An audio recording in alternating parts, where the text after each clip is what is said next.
오늘 함께 나누실 말씀은 욥기 3장입니다. 욥기 3장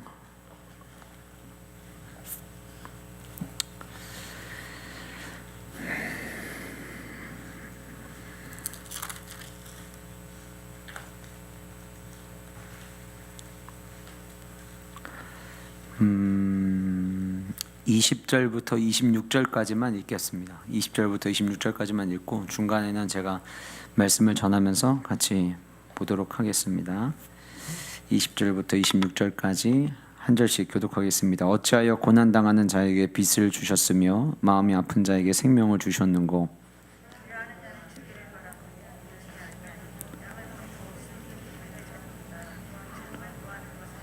무덤을 찾아 얻으면 심히 기뻐하고 즐거워하나니 나는 음식 앞에서도 탄식이 나며 내가 앓는 소리는 물이 쏟아지는 소리 같구나.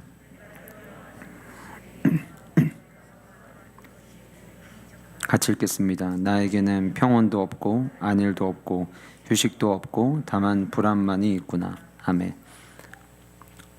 욥기 말씀을 계속해서 같이 나누기로 결정을 하고 난 이후에 굉장히 무모한 결정을 내렸구나라는 생각을 하게 됐어요. 이유는 욥기라는 책이 참 어려운 책이기 때문이에요. 가만히 생각을 해보니까 신대원 다닐 때에도 욥기 한 권을 다룬 적이 없었고 시편을 한 과목으로 들었던 적은 있지만 욥기를 한 과목으로 들은 적이 없기 때문에 요즘 혼자 개인 신학교에서 그 학문을 연구하는 학생처럼 욥기에 관련된 책들을 이것저것 찾아보고 또 연구하고 본문을 연구하면서 시간을 보내게 됩니다.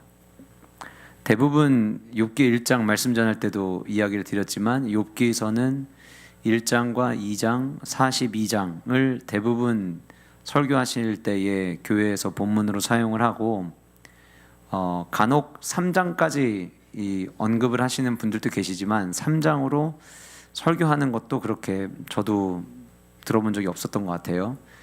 생일 저주에 대한 이야기가 예레미야와 욥기에서에 나온다는 것 정도는 뭐 말씀을 잘 기억하시는 분들은 기억하시겠지만 욥기 3장은 성경 안에서 참 해석하는 것이 난해한, 그리고 본문의 내용을 읽으면 욥이 정말 힘들었나 보다 이 정도지 그 안에 뭔가 메시지를 찾는 게 쉽지는 않은 것 같았습니다. 더욱이 우리가 보고 있는 성경은 욥기 1장부터 42장까지 전부 다 하나의 그저 글처럼 되어 있지만 사실 욥기 3장부터는 시로 구성이 되어 있어요. 우리 성경은 시처럼 안 느껴지고 오늘 이따 본문 좀 살펴보면 이래서 시의 운율이 조금 있는 거구나라고 생각은 조금 되시겠지만 우리가 보는 성경은 시처럼 되어 있지 않고 그냥 쭉 문장으로 되어 있는데 사실 욥기 3장은 시로, 욥기 3장부터는 쭉 계속해서 시로 나옵니다. 친구들과의 대화도 역시 마찬가지고요. 사람이 사람을 대할 때에 뭔가 싸한 분위기가 느껴질 때가 있어요. 언제냐면 늘 유쾌했고 늘 즐겁고 늘 신나던 사람이 어느 날 웃음기가 하나도 없고 진지해지면 그러면 분위기가 괜히 오싹해집니다. 또 반대로 평상시에는 무표정이었던 사람이 갑자기 너무 텐션이 올라가 있으면 그것도 이 사람 무슨 일이 있나? 라는 생각을 하게 돼요. 사람이 갑자기 180도 돌변하면 도대체 왜 이럴까? 라고 생각을 하게 되는 거죠. 그런데 사람이 변하는 데에는 정신이 나가는 것을 제외하고는 분명 이유가 있습니다. 이제 욥기 3장을 우리가 살펴보게 되는데 욥기 1장과 2장에서 살펴봤던 내용과 달리 욥기 1장과 2장에서 욥은 하나님도 인정했고 하나님도 칭찬한, 정말 하나님 보시기에 동방에 이렇게 완전한 자가 없을 만큼 하나님을 향한 믿음이 어마어마했던 사람이었죠. 그래서 사탄에게 너 욥은 혹시 만나봤니? 라고 직접 이야기를 꺼내시기까지 할 만큼 하나님이 자랑하시기에 부족함이 없었어요. 사탄이 하나님에게 요구한 대로 하나님께서 욥이 가지고 있는 모든 재산을 다 가져가시고 자녀들을 다 가져가시고 나중에는 급기야 욥의 온 몸에 피부병이 나기 위해서 그 피부병으로 괴로운 시간들을 보내게 되고 유일하게 위로해 줄 수 있는 단 한 사람 아내마저도 차라리 하나님을 저주하고 죽는 게 낫지 않겠느냐고 이야기할 때에 끝까지 욥은 하나님을 원망하거나 불평하지 않아요. 말로 하나님 앞에 죄를 짓지 않기 위해서 자기의 신앙을 끝까지 붙잡는 모습을 우리는 보게 됩니다. 그런데 3장에 등장하는 욥은 갑자기 뭔가 돌변한 모습을 우리에게 보여줍니다. 이제 같이 본문을 살펴보시겠지만 3장 1절에서부터 마지막 26절까지 욥은 뭔가 그래 우리 같네, 우리랑 비슷하네, 나랑 좀 비슷하네, 어쩌면 저와 여러분들에게는 동질감이 느껴질 만한 모습들이 등장을 해요. 하나님을 향해서 원망하지 않고 하나님 앞에서 복을 주신 분도 그분이시라면 화를 주시는 분도 그분 아니겠냐라고 뭔가 매우 담담하게 이야기했던 욥의 모습, 2장까지 등장했던 욥의 모습과는 다르게 3장에서는 글로 읽을 때에는 마치 자기의 인생에 대해서 회의감도 이런 회의감이 없을 만큼 자기의 삶에 대해서 슬퍼하는 모습을 우리는 욥을 통해서 발견을 하게 됩니다. 그러면 욥은 1장과 2장에서 등장하는 이 욥의 모습과 3장에 등장하는 욥의 모습에 어떠한 차이가 있느냐? 신학자들 가운데는 욥기 1장, 2장에 나오는 욥의 인물과 3장부터 나오는 욥은 다른 인물이다 라고 얘기하는 이들도 있어요. 왜냐하면 그만큼 너무 갑자기 확 바뀌기 때문이에요. 그런데 분명한 것은 같은 인물입니다. 그러면 이 욥이 1장, 2장에서 보였던 하나님을 향해서 어떤 일이 와도 원망하지 않고 모든 것이 다 빼앗겨 갔음에도 불구하고 하나님의 주권과 하나님의 주대심을 인정했던 그 욥이 왜 3장에 와서는 이런 반응을 보이는 걸까?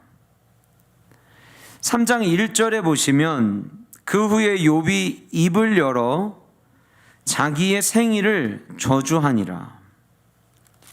자기가 태어난 날에 대해서 저주하는 거예요. 여러분, 부모님들이, 저는 아직 아이들이 사춘기 시절을 겪지 않기 때문에 모르겠지만 만약 이 아이들이 성장을 해서 어느 날 엄마하고 아빠한테 말대꾸를 조금 하는 거에서 벗어나서 갑자기 어느 날인가 아니 이럴 거면 날 왜 난 거예요? 라고 만약에 얘기한다면 부모님들의 마음은 찢어질 거예요. 기껏 낳아서 키웠더니 한단 소리가 이럴 거면 왜 낳았냐고, 차라리 뱃속에 있을 때 죽이지 뭐 했냐고 만약에 이렇게 대든다면 굉장히 서글플 거예요. 생일 그러면 예전에 목사님께서 작년인가 재작년에 생일을 축복하라는 말씀을 전하셨었는데 생일하면 축복을 우리가 함께 나누고 그 자체만으로도 하늘의 복을 우리가 함께 나눠야 될 만큼 매우 축복의 날인 것은 분명하거든요. 그런데 오늘 본문 속의 욥은 1장, 2장에서의 모습과는 다르게 자기의 생일마저도 저주하고 있습니다. 1장과 2장에서 우리가 살펴본 대로 욥은 하나님께 말로 범죄하지 않았습니다. 질문이 하나 있어요. 성경에 욥이 말로 하나님께 범죄하지 않았다는 말은 있지만 욥이 슬퍼하지 않았다라는 기록은 없어요. 말로 하나님께 범죄하지 않았다는 기록은 있지만 욥이 고통을 느끼지 않았다는 기록은 없습니다. 이런 것 같아요. 나중에 마지막에 욥이 내가 이제서야 하나님을 만나는군요 라는 고백을 하거든요. 그러면 지금 1장 2장의 욥의 상태는 어떤 상태냐면, 하나님을 향한 믿음은 누가 이야기를 해도 흔들리지 않을 만큼의 믿음을 가지고는 있어요. 그런데 인격적인 하나님과의 교제와 체험은 아직 못한 상황일 거예요. 마지막의 고백을 우리가 근거로 추측해 본다면, 자, 그러면 지금 욥에게는 굉장히 당황스러운 상황이에요. 왜 당황스럽습니까? 이미 신명기의 말씀을 통해서 하나님은 말씀대로 살아가는 자들에게 복을 주실 거라는 이야기를 했고, 이 이야기를 정말 굳게 붙잡고 흔들리지 않는 믿음 안에서 누가 뭐라고 이야기를 해도 모든 것이 다 하나님에 의해서 일어나는 일이기 때문에 내 삶에 일어나는 일에 대해서도 나는 하나님을 원망할 수 없다라고 하는 이 자세를 유지해 왔는데, 그런데 자기가 마주한 상황은 그렇지가 않은 거예요. 그럼 혼란스럽지 않겠어요? 내가 믿는 것이 과연 맞는 것인지, 내가 이렇게 신앙생활을 하는 것이 이게 옳은 일인지, 그런 어떤 혼돈이 아마도 욥에게 있었으리라 생각이 되어집니다. 자기가 가지고 있는 모든 재산이 다 날아가고 자기 자녀들이 한날 같은 오후에 다 죽었어요. 이것이 여러 날에 걸쳐서 일어난 것이 아니라 같은 날 오후에 다 일어난 사건이었어요. 그리고 한 날 또 다른 하루가 펼쳐지면서 그 또 다른 하루에 욥의 온 몸에 피부병이 걸리는 이야기가 등장을 했어요. 그리고 나서 3장이 시작되기 전에 왜 욥은 1장, 2장의 모습과 3장의 모습이 다를까에 대한 추측을 할 수 있는 내용이 2장 11절에서부터 13절까지 등장을 합니다. 제가 오늘 말씀의 제목을 생일 저주라는 제목에 갇힌 메시지라고 정했어요.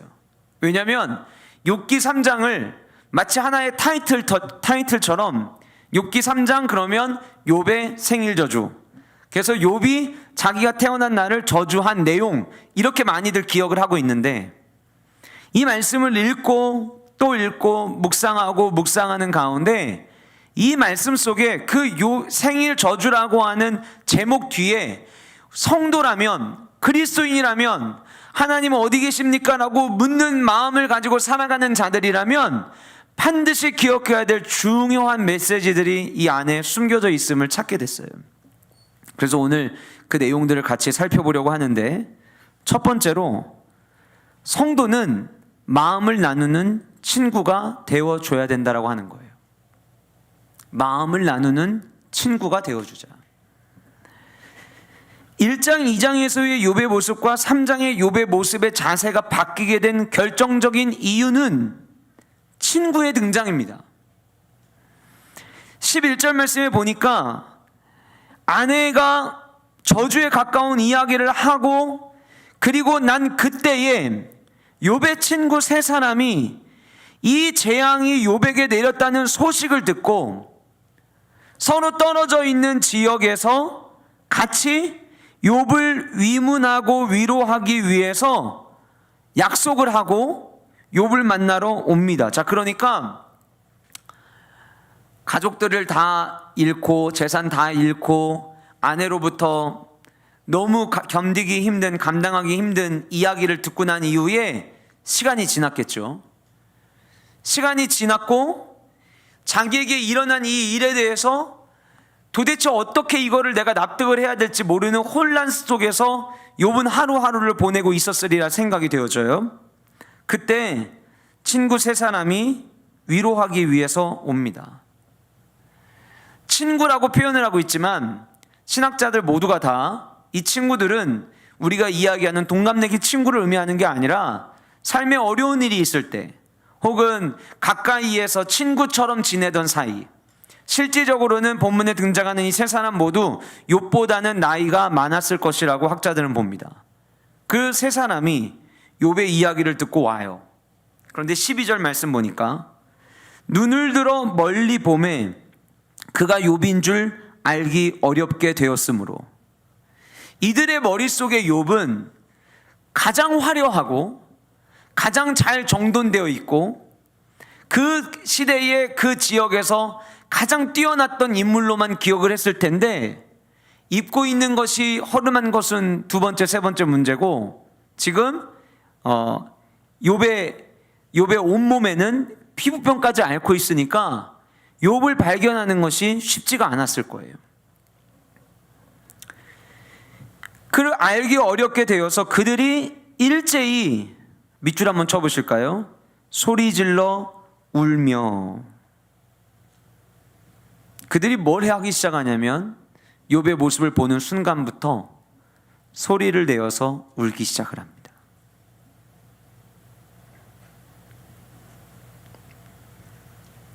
그리고 13절에 성경은 이렇게 기록하고 있어요. 밤낮 7일 동안 그와 함께 땅에 앉았으나 누가요? 친구들이.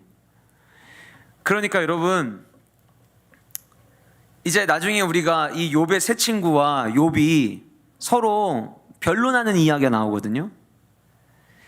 우리가 그 장면을 먼저 생각하기 때문에 이 친구들을 굉장히 나쁜 친구들로 생각을 하지만 실제적으로 뒤에 나오는 친구들과의 변론이 무엇 때문에 시작이 됐냐면 3장에 있는 이 욥의 고백에서부터 시작이 돼요. 그러니까 원인 제공을 누가 했냐면 욥이 한 거예요. 이제 앞으로 살펴보겠지만, 자 그러면 원래 이 친구들은 가장 잘 나갔던 사람인데 이 사람이 모든 걸 잃었다는 이야기를 듣고 그 사람 잘 나가는 사람이니까 그 사람과 관계 맺고 그 사람과 친하면 나에게 뭔가 유익이 있겠지, 그렇게 관계 맺었던 친구들이 아닌 거예요. 이 사람이 모든 걸 잃었다는 이야기를 듣고 이제 가진 것이 하나도 없고 온 몸에는 피부병까지 들었다는 소식까지 듣고 이 욥을 그대로 혼자 있게 둘 수가 없다는 생각을 가지고 이 세 친구가 서로 시간을 약속하고 그 자리로 나아온 거예요. 그러면 욥을 어떻게 생각하는지, 욥과의 관계가 어떤 사람인지에 대해서 우리가 짐작해 볼 수 있을 거예요. 게다가 멀리서 욥의 모습을 보는 순간부터 가슴 아파하기 시작합니다. 예를 들면 내가 정말 아끼고 사랑하는 사람이 있는데 그 가정에 어렵고 힘든 슬픈 일이 만약에 일어났다고 가정을 해볼게요. 가족이 세상을 떠났거나 이런 일들이 일어났다고 가정을 해봅시다. 그래서 조문을 가요. 장례식장에 들어가는데 멀리서 그 친구의 모습이 보여요. 근데 거기서부터 그 친구의 눈과 마주친 그 순간부터 눈물을 흘리기 시작한다고 가정을 한번 해보세요. 그리고 가서 빈소에 앉아서 어떻게 이렇게 됐는지 자초지정의 설명을 듣는 것이 아니라 그냥 손을 잡고 울어준다고 가정을 해보세요. 그러기를 이 친구들은 밤낮 7일 동안 했다고 성경은 기록하고 있어요. 아까 제가 말씀드렸죠. 욥은요 말로 하나님께 범죄하지 않았을 뿐이지 욥이 감정을 느끼지 못하는 감정이 고장난 사람이 아니었어요. 욥도 슬픔을 충분히 느끼고 있었어요. 이 상황이 너무 믿기지 않고 너무 고통스러웠어요. 그런데 아내가 던지는 그 한마디가 뭔가 아내를 통해서 위로를 받을 수 있는 게 아니라 오히려 하나님에 대해서 저주하라는 이 아내의 이야기에 위로가 되기는커녕 오히려 머릿속이 더 혼란스럽게 빠졌던 것이 욥이었어요. 그런데 자기의 모습이 이렇게 됐다는 소식을 들은 세 명의 친구가 멀리서부터 눈물을 흘리며 와서 도대체 어떻게 된 거냐고, 네가 뭐 잘못한 거 있는 거 아니냐고, 네가 아는 그 하나님은 하나님 말씀대로 사는 자들에게 복 주시는 하나님 아니냐고, 그럼 네가 이렇게 될 수 있냐고. 아까 제가 말씀드렸죠. 뒤에 이 내용들이 나와요. 이 논쟁이 나와요. 근데 이 논쟁은 3장에서 욥이 스스로 자기 생일을 저주한 말이 발단이 돼서 이야기가 시작이 된 거지, 이 이야기가 아니었더라면 원래 나오지 않을 이야기였어요. 그 친구들이 그 아무 질문도 하지 않고 성경의 기록대로라면 밤낮 7일 동안 그와 함께 땅에 앉았어요. 그냥 이야기를 들어준 거예요. 그냥 침묵하고 울어주고 눈물 닦아주고 울다 지쳐 잠들고 또 울다 지쳐 잠들기를 반복한 거예요.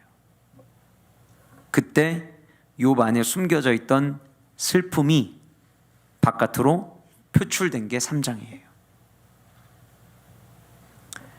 여러분 3장 내용을 말씀 보시면서 우리가 같이 읽을 텐데 어느 한 곳도 하나님을 원망하거나 하나님을 저주하는 내용은 안 나와요. 무엇을 후회하는 거냐면 자기의 존재 자체를 후회하는 것뿐이에요. 그러니까 욥은요 끝까지도 하나님에 대해서는 원망하지 않아요. 자, 그럼 뭘 볼 수가 있어요? 욥이 신앙이 지금 흔들리는 게 아니라 억눌러 놨던 슬픔이 밖으로 표출된 거예요. 여러분 제가 예전에 눈물에 대한 이야기를 드렸던 적 있죠. 눈물은 가장 진실되다. 그래서 우리가 정말 기쁠 때에 눈물을 흘리고 정말 슬플 때에 눈물을 흘리고 정말 아플 때에 눈물을 흘려요. 눈물은 거짓말을 하지 않아요. 그런데 이 눈물은 두 가지의 효과를 가지고 오는데 하나는 그냥 우리 육체적 반응에 의해서 눈물이 흐름으로 말미암아 이물질을 제거하고 이런 효과를 가져오기도 하지만 내가 힘들고 지쳤을 때 내가 힘들고 지칠 때 막 울고 나면 하나님이 우리의 신체를 참 신비롭게 만드셨는데 이 쌓여있던 슬픔이 훅 가라앉게 하는 호르몬이 몸 안에 돌기 시작을 해요. 이거는 만든 얘기가 아니라 과학적으로 증명이 된 이야기예요. 눈물이 흐르면 눈물이 나고 나면 내 마음 가운데 힘들고 슬펐던 이 감정들이 녹아지는 효과를 가지고 와요. 그러니까 여러분 한번 보세요. 이 친구들과 함께 눈물을 흘리고 했던 이 욥의 마음 가운데 뭔가 좀 차분해지기 시작을 하면서 자기의 삶에 대한 생각들을 하기 시작을 하는 거예요. 여러분 오늘날 교회 안에 힘든 사람들이 얼마나 많습니까? 제가 사실 원래 오늘 말씀의 제목을 아프니까 성도다라고 정했다가 바꿨어요. 왜냐하면 너무 아픈 거를 당연시 여기는 것 같아서. 그런데 우리가 생각할 때 성도는 안 아픈가요? 아니요, 아파요. 성도이기 때문에 더 고난을 받고 성도이기 때문에 더 힘든 상황을 맞이할 때가 많아요. 지금 코로나19 시대에 어느 누구 하나 나는 괜찮아요, 나는 잘 지내고 있어요, 나는 행복해요 라고 이야기하는 사람 아마 없을 거예요. 혹 난 진짜 행복한데 그래도 말을 못할 거예요. 이렇게 힘겨운 시간들을 지나갈 때 우리 교회 성도님 중에서 어떤 누군가는 사업의 위기를 지금 현장에서 맞이하고 있고 정말 이대로 한 달 더 가면 두 달 더 가면 뉴스에 나오는 가정들처럼 우리 가정도 이대로 주저앉게 될 텐데 라는 두려움을 가지고 있는 성도님들도 계실 수 있어요. 혹은 뜻하지 않는 가정에 일어난 질병으로 인해서 힘들어하고 있는 분들이 계실 수도 있어요.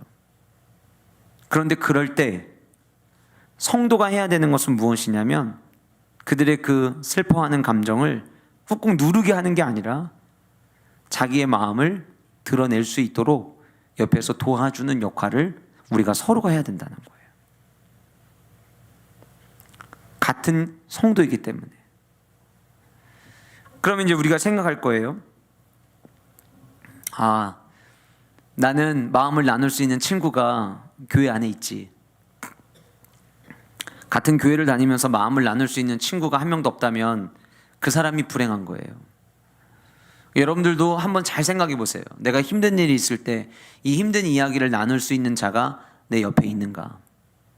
근데 여기서 한 가지 우리가 더 점검해야 될 게 있어요. 확장해야 된다는 거예요. 제가 드림파이 아이들 맡을 때부터 지금까지 늘 리더들이 세워지면 자주 언급하는 내용 중에 하나가 끼리끼리 하지 않도록 하자라는 이야기를 참 많이 해요. 친한 친구들끼리 서로 호흡이 잘 맞아요. 좋아요. 아무도 없는 것보다 그렇게 호흡 잘 맞는 친구들이 있는 게 좋아요. 제가 한 번은 한 또래들이 너무 자기들끼리 잘 모이길래 그 친구들을 불러다 놓고 이런 얘기를 한 적이 있어요. 이제 너희들은 너희들끼리 너무 잘 맞으니까 이제 다른 친구들을 살펴봐라. 우리가 하나님의 백성으로 삶을 살아가는 동안 힘들어하고 있고 지쳐하고 있는 사람이 내가 잘 알고 내가 익숙한 그 사람만이 아닐 거예요. 또 누군가도 나도 모르는 사이에 힘들어하고 어려운 시간들을 통과하는 자들이 있을 거예요. 그럴 때 힘내라는 따뜻한 말 한마디, 함께 손을 잡아주고 내가 당신을 위해서 기도하겠다고 이야기해주고 힘들 때 언제든지 나한테 이야기해달라고 이야기하는 그 짧은 말 한마디들이 신앙생활을 하면서 힘드는데 힘든 거 얘기하면은 믿음 없다는 소리 들을까봐 얘기도 못하겠고 나만 힘든 거 아닌 것 같아서 이야기 꺼내는 것조차도 조마조마한 마음을 가지고 살아가고 있는 이들에게 내 마음에 있는 짐을 나누는 그 자체만으로도 우리는 힘이 될 때가 많이 있어요. 제가 저희 아내를 보면서 참 감사한 게 몇 가지가 있거든요. 이 사람을 하나님이 나의 아내로 맞이하게 하신 거에 대한 감사의 여러 가지 이유가 있는데 그 중에 하나가 뭐냐면 속상한 일이 있거나 힘든 일이 있잖아요. 그러면 그 이야기를 저하고 나누면서 울어요. 근데 그렇게 한번 울고 나면 한 30분만 지나면 하나님이 창조하신 새 사람으로 바뀌어 있어요. 뭔가를 바라는 게 아니에요. 그냥 내가 지금 이런 것 때문에 힘들다는 것을 함께 나누고 이야기한 그 자체가 아내에게 힘이 되는 거예요. 하이파이 지체들 가운데 힘들어하는 친구들이 있어요. 때로는 어떤 일 때문에 힘들어하는지도 모를 때도 있겠지만 지나가면서 어깨 토닥이며 힘내라고 이야기하는 그 한마디가 절망 속의 길을 걷는 것처럼 느껴졌던 그러한 삶을 살아가고 있던 이들에게 목사님이 오늘 이야기하신 그 힘내라는 말 한마디가 저에게는 너무 큰 힘이 됐습니다라고 이야기하는 경우들을 전 참 많이 봤어요. 하나님께서 저와 여러분들을 같은 교회 성도로 세워주셨어요. 성도가 누굽니까? 마태복음 18장 20절에 보시면 두세 사람이 예수님의 이름으로 모여서 하나님의 나라를 이룰 수 있다고 이야기하고 있어요. 우리는 하나님의 나라를 함께 세워가야 될 너무나도 중요한 동역자들인 거예요. 그래서 누군가가 힘들어하고 있을 때 뭐 그 사람만 힘들어 요즘 다 힘들지 이게 아니라 내가 힘들다는 이야기를 들으면 그 힘들어하는 사람을 함께 위로해주고 함께 붙잡아주고 함께 격려해주고 위에서 기도해줄 수 있는 서로가 서로를 사랑하며 섬겨줄 수 있는 아름다운 공동체의 모습이 우리 안에 있기를 간절히 소원합니다. 여러분 같은 목장에 있는 목원들과 또 2년 지나면은 목장 바뀔 거니까 내 안에 있는 아픔의 이야기 굳이 꺼내지 않아야지 그러기보다는 그들에게 내가 지금 겪고 있는 힘든 이야기들을 허심탄회하게 나누고 그때 같이 울어주고 그 울어줌으로 말미암아 함께 힘을 얻는 이 은혜가 저와 여러분들 가운데 있기를 간절히 소원합니다. 히브리서 10장 24절 25절 말씀에 25절 우리가 잘 아는 말씀이에요. 모이기를 패하는 어떤 사람들의 습관을 따르지 말라는 이야기를 하시는데 이 말씀을 하기 바로 앞에 이런 말씀이 있어요. 서로 돌아보아 사랑과 선행을 격려해라. 핵심이 뭐예요? 서로 돌아보라는 거예요. 여러분 지난 한 주간 동안 여러분들은 같은 교회 성도들 누구를 돌아보셨습니까? 저는 목자가 아닌데요. 목자가 아니어도 우리는 한 공동체 안에 하나님께서 불러주신 하나님의 백성들이요 성도들이에요. 우리 같이 교제해야 될 사람들이에요. 적게는 같은 목원 식구들과 특별히 어떤 일이 없어도 어떻게 지냈냐고, 오늘 밖에 날씨가 너무 좋아서 생각나서 연락 한번 했다고 서로 안부를 묻고 또 서로가 서로를 위해서 기도 제목을 나누고 지난주에 만났을 때 목장 모임에서의 얼굴 표정과 뭔가 이번 주에는 얼굴 표정이 무거운 것처럼 보일 때 지난주와 다르게 오늘 얼굴 표정이 어둡던데 무슨 일이 있냐고 물어봐 줄 수 있는, 먼저 이야기 꺼내줄 수 있는, 수화기 너머로 지쳐있는 목소리를 듣고 힘든 일이 있냐고, 목소리가 지쳐 보인다고 이야기해줘서 함께 짐을 서로 나눠질 수 있는 그런 공동체가 될 수 있기를 간절히 소원합니다. 욥이 자기의 슬픔을 꺼낼 수 있었던 이유는 마음을 같이 나눠주기 위해서 머물고 있었던 친구가 있었기 때문입니다. 다니엘 아카데미 아이들도 12명이 서로 나이는 다 틀리지만 서로가 서로에게 좋은 친구가 되어줬으면 좋겠어요. 그래서 쟤는 왜 저러지? 쟤는 왜 저럴까? 쟤는 나랑 너무 달라. 그러기보다는 하나님께서 나에게 이 친구를 왜 같은 학교 안에 만나게 하셨을까를 생각하면서 서로 이해하고 사랑하고 힘들어하고 있는 친구가 있을 때 함께 가슴 아파할 수 있는 그런 아름다운 친구들이 될 수 있기를 주님의 이름으로 축복합니다.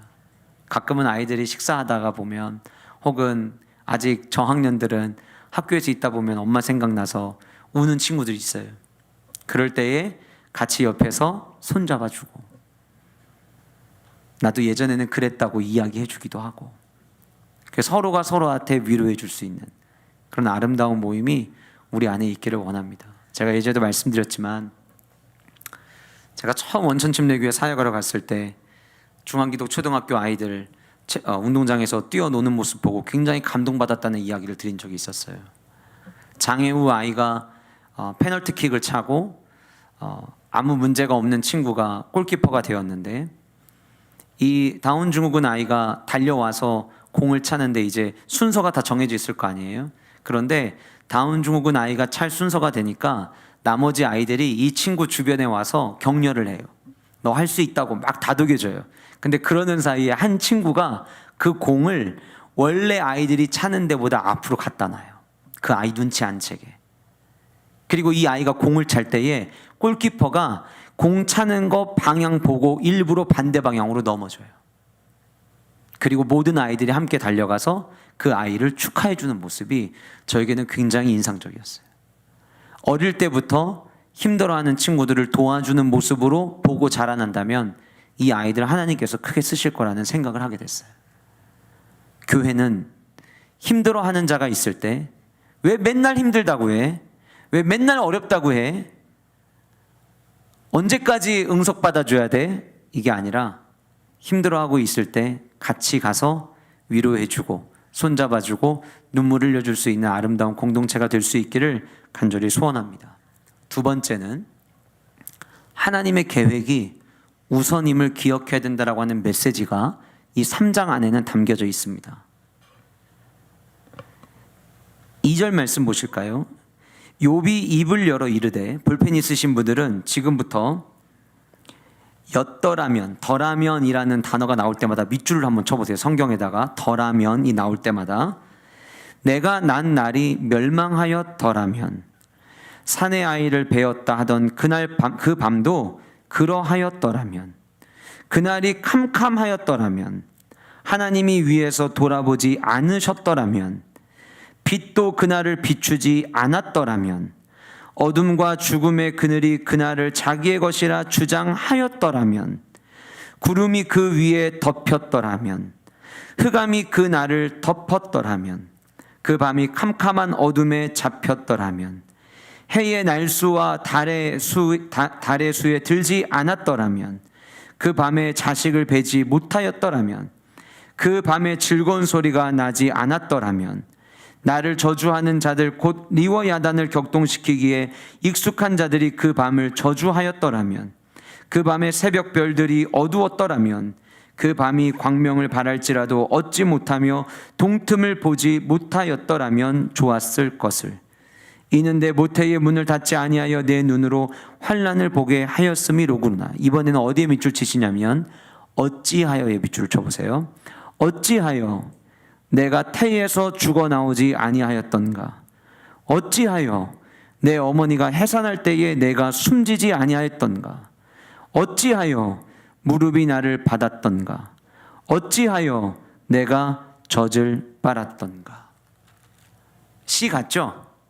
보세요 여러분, 지금 우리가 밑줄 친 내용이 뭐냐면 뭐뭐 하였더라면 이라는 생각을 하는 거예요. 자, 욥이 하나님을 원망하는 게 아니에요.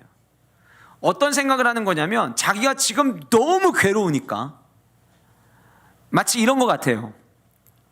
제가 2번째 허리 수술 받을 때 너무 괴로우니까 차라리 기절했더라면 이렇게 생각하는 것처럼, 아예 내가 지금 의식을 잃으면 얼마나 좋을까라는 막 상상을 하는 것처럼, 괴로움 가운데 있는 욥이 거슬러 오르고 올라서 어디까지 올라갔냐면, 엄마가 나를 뵀을 때에 차라리 나를 뵈지 않고 나 뵀다고 기뻐하는 날이 없었더라면, 차라리 그 뱃속에서 내가 태어나는 날이 없었더라면, 여러분 오늘 말씀해 보시면 8절 말씀에는 나를 저주하는 자들 곧 리워 야단을 격동시키기에 익숙한 자들이 그 밤을 저주하였더라면, 여러분 리워 야단이라고 하는 이 리워 야단은요, 제가 리버티에서 그 공부할 때에도 리워 야단에 대해서 1시간 동안 강의를 들었던 적이 있는데, 아주 간단하게 말씀드리면 이 리워 야단이 나중에 욥기 41장에도 다시 등장을 해요. 리워 야단은 바다에 등장하는 괴생물체로 성경은 언급을 하거든요. 근데 이 괴생물체가 실존하는 괴생물체가 아니라 어떤 의미를 갖고 있냐면, 하나님의 대적하는, 마치 바닷속에 있는 사탄과 같은 존재예요. 하나님을 향해 대적하는, 하나님이 하시는 일을 막으려고 하는 자, 그것을 욥기에서는 리워야단이라고 하는 바다 용으로 표현을 해요. 자, 그러면 지금 이 말씀이 이런 내용이에요. 욥이 자기가 지금 있는 상황 속에서 그때 그랬더라면 얼마나 좋았을까? 혹은 뒤에 다시 와서는 어찌하여, 이 똑같은 이야기예요. 말만 바뀔 뿐이지, 어찌하여 내가 태에서 죽어 나오지 않았을까? 태어나기 딱 그 직전에, 그때 당시에는 아이를 받다가 중간에 죽는 일들이 많았으니까 차라리 엄마 뱃속에서는 건강해 있다 할지라도 나오면서 죽었으면 얼마나 좋았을까? 어찌하여 내 어머니 해산할 때에 내가 숨지지 아니했고, 어찌하여 이 무릎이라는 거는 엄마 아빠가 이제 아이를 태어나면은 이제 아이를 안아줄 때 무릎 위에 안아주는 것처럼 이제 상징을 이야기를 하는 거거든요. 엄마 아빠 손에 안기기 전에 내가 죽었으면 얼마나 좋았을까? 왜 그때 그렇게 안 죽었을까? 왜요? 지금 너무 괴롭거든요. 그래서 저는 이 말씀을 읽고, 이게 3장이 막 읽어도 뭐 별 내용이 나오는 게 너무 막 자기 저주만 하고 한탄만 하니까. 근데 그렇게 읽고 내려가다가 제 안에 어떤 깨달음을 하나님이 주셨냐면, 봐봐, 욥이 3절에서부터 12절까지 계속해서 그랬더라면, 어찌하면, 이렇게 계속 얘기했는데 욥이 상상한 대로 됐니? 라는 질문을 저에게 던지시는 것 같았어요. 여러분, 지금까지 여러분 오시는 동안 지금 현재 이 시간에도 뭔가 힘든 일을 겪고 계시는 분들이 계실 수 있고요, 아니면 지금 그때만큼 그렇게 막 죽을 만큼 힘들지 않는데 여러분들의 지난 날을 생각해 봤을 때, 나 1년 전에 진짜 힘들었지, 나 5년 전에 나 생각 다시 나기 싫어, 내가 5년 전에 돌아가려면 안 돌아가지, 이런 생각하시는 때들이 여러분들 가운데, 삶 가운데 있으실 때가 분명히 있으실 거예요. 자, 그런데 그때 그랬더라면 이라고 우리가 생각한다고 해서 바뀌는 게 있나요? 욥이 지금 이 지난날 내가 차라리 그때 그렇게 안 태어나고 엄마 뱃속에서 안 태어나고 했으면 얼마나 좋았을까, 이 생각들을 펼쳐놓지만 분명한 거 한 가지 사실은 사람의 바람일 뿐이지 이 일이 욥의 뜻대로 일어나지 않는다는 거예요. 여러분, 우리가 욥기 3장을 읽으면서 저와 여러분들이 깨달아야 될, 저와 여러분들이 성도로서, 성도가 욥기 3장을 볼 때 우리가 인지해야 될 가장 중요한 것은 무엇이냐면, 내가 무엇인가 상상한다고 해서 그대로 그 일이 일어나느냐? 절대 일어나지 않는다는 거예요. 어제가 저희 부부 결혼기념일이었거든요. 영재가 질문을 하는 거예요. 아빠, 만약에 엄마가 안 태어났더라면 아빠는 누구랑 결혼했을까? 엄마가 있는 자리에서, 다 같이 가족들 있는 자리에서 이 질문을 했어요.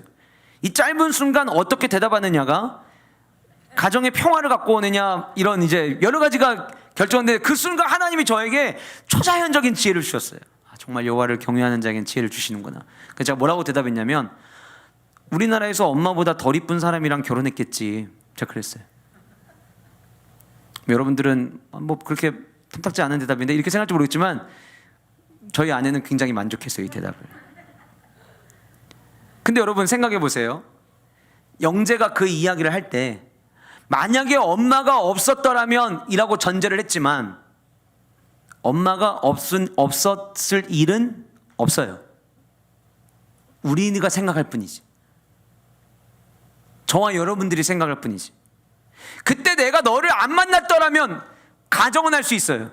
그런데 그런 일은 없어요. 왜요? 우리의 인생에 하나님의 계획이 있기 때문이라는 거예요. 욥이 아무리 가정하면서 만약에 이랬더라면이라는 이야기를 그랬으면 얼마나 좋았을까라는 생각을 펼쳐나가지만, 그렇다고 해서 욥기 3장 3절부터 12절까지 나와 있는 이대로 이루어진 것이 하나라도 있느냐? 하나도 없어요. 이유는요, 하나님의 계획이 우선이기 때문이라는 거예요. 여러분들의 인생 내가 선택할 수 있다고 생각하죠?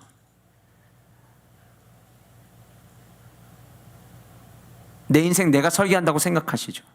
그러나 그렇지 않습니다.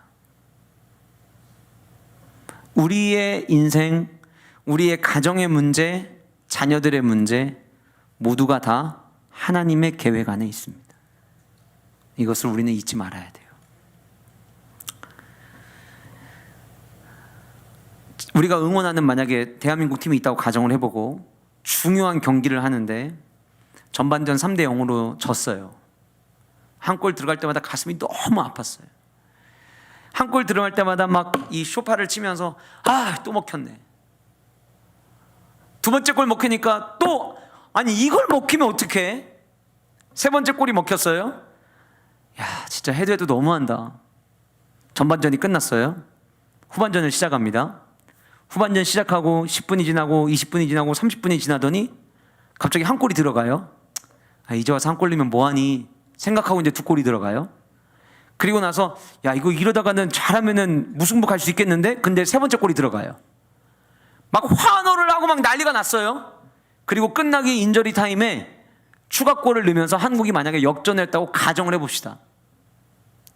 전반전 끝날 때만 하더라도 이거 어떻게 하면 좋냐고, 이러고도 어떻게 국가대표라고 할 수 있냐고 이야기하면서 경기를 봤던 사람이라 할지라도 마지막 4대3으로 끝나는 걸 보면은 박수치고 잘 싸웠다고, 역시 태극전사라고 지켜 세울 거예요. 두 번째 이야기를 해볼게요. 대한민국 축구하는 거 봤어? 아니 왜? 전반전 3대0으로 지다가 후반전에 4대3으로 역전했다. 그래? 나 재방송 봐야겠다. 재방송을 봐요. 그 재방송 보는 분은 상대방이 한 골 넣고 두 골 넣고 세 골 넣을 때 막 안타까워 할까요? 여기서 골 먹으면 어떡해, 이러다 지는 거 아니야? 이런 생각 할까요? 아무도 안 합니다. 저렇게 먹혔어? 두 번째 골 들어가는 거 보면서 두 번째 골 저렇게 먹혔어? 세 번째 골 끝나고 중간에 쉬는 시간 광고 나올 때 화장실 갔다 오면서 이제 어떻게 이기지? 이러고 와요. 이유는 왜 그런 거예요? 결과를 알기 때문이에요. 여러분, 우리는 욥의 이야기를 들을 때 꽤 편하게 사실 이 이야기를 들어요. 왜요? 이미 42장에서 욥이 어떤 결과를 가져왔는지 알기 때문이에요. 그래서 욥의 이야기를 볼 때 얼마나 괴로웠을까, 얼마나 힘들었을까 알지만 그렇게 막 가슴 조바심 느끼면서 어떻게 하면 좋냐고, 여러분 욥기 1장 읽으시면서 막 눈물 흘리신 분들 계세요? 욥기 1장에서 나귀가 막 다 잡아가고 종들이 다 죽었다는 막 이야기 읽을 때 막 눈시울이 붉어지고, 두 번째 종들 잡혀갔다는 이야기에 눈물 한 방울 떨어지고, 세 번째 이야기 들을 때 막 대성통곡하기 시작하다가 자녀들 다 죽었다는 이야기에 막 휴지 뽑아가면서 눈물 닦으면서 욥기 읽으신 분 계세요? 아무도 안 계실걸요? 왜요? 결과를 알기 때문이에요. 자, 그러면 우리의 인생은 어떤가요? 내려 주시옵소서. 감사드리며 살아계신 예수님의 이름으로 기도드립니다. 아멘. 오늘 함께 나누실 말씀은 욥기 3장입니다. 욥기 3장.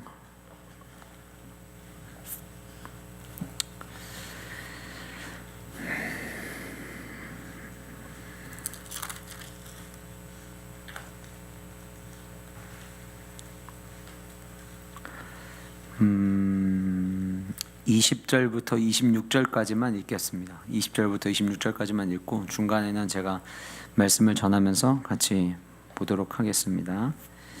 20절부터 26절까지 한 절씩 교독하겠습니다. 어찌하여 고난당하는 자에게 빚을 주셨으며 마음이 아픈 자에게 생명을 주셨는고.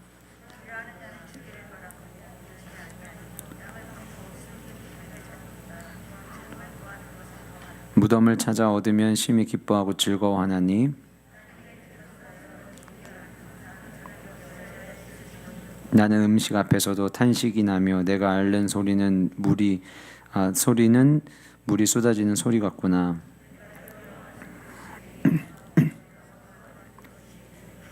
같이 읽겠습니다. 나에게는 평온도 없고 안일도 없고 휴식도 없고 다만 불안만이 있구나. 아멘.